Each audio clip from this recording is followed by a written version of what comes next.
Every single person on God's green earth knows what it means to feel trapped in a power struggle with someone else. We're going to explore that issue today, and I hope I can help you recognize how to escape them. You win at power struggles when you know how to avoid them altogether. Would you agree with me that way too many arguments start over something petty, and before you know it, things have gotten out of hand?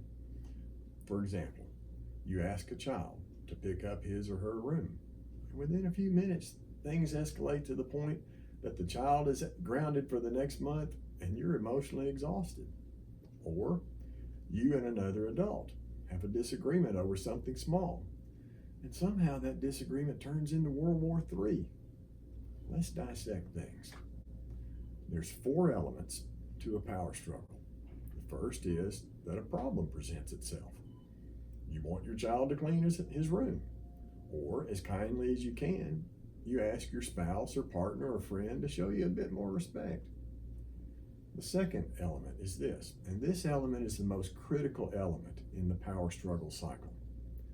You take on the problem and try to resolve it by forcing a solution. That is, you tell your child to clean up his room or else. Or you try to convince your spouse or partner or friend that your perspective should be taken seriously. That is, you try too hard to reason with the other person. Then the third element of the power struggle, and here's where things start to fall apart. The other person searches for a way to gain a payoff from the situation. He tries to overcome you. A key point to keep in mind is that all people like feeling in control. Thus, when they feel control shifting away from them, most people react accordingly. So that leads us to the 4th element of the power struggle, and that is that the struggle shifts from an identifiable problem to one that's hidden or covert. That is, the struggle is no longer about behavior control, but emotional control.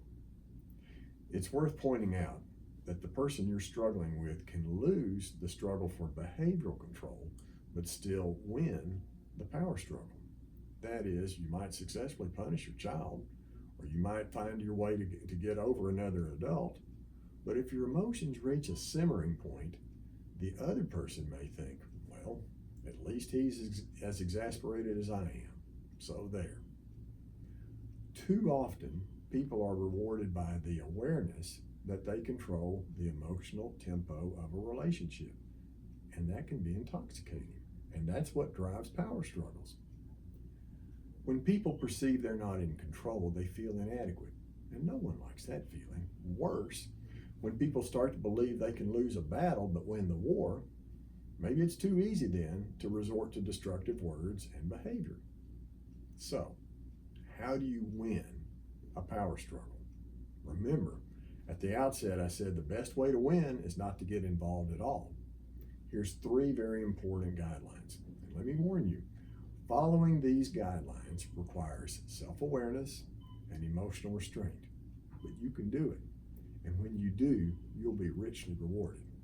Here's a tip. There's no magic weapon, no magic word that assures a win in a power struggle, but take heart. You can turn the tide in your direction.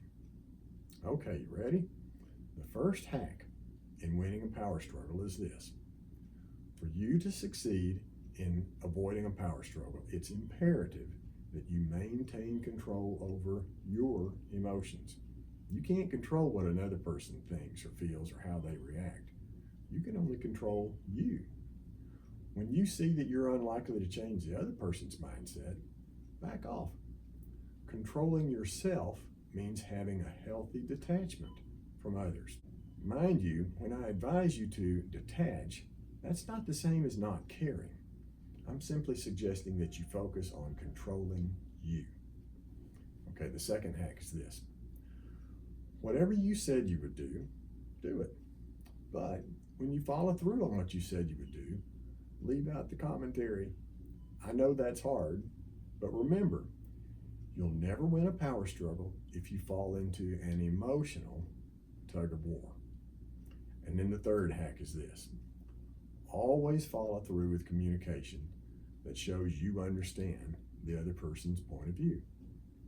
You'll probably have to wait until your emotions have passed and the emotions of the other person before you offer your 2 cents worth or offer constructive criticism.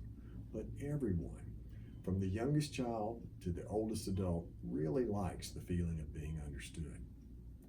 A very strong relationship can be built on that factor alone. Let me offer one final word. Let's replace the word control with the word influence. When you drop your effort to control people, your influence will immediately rise. I promise. I'm psychologist Lee Carter. I always enjoy the time we spend together.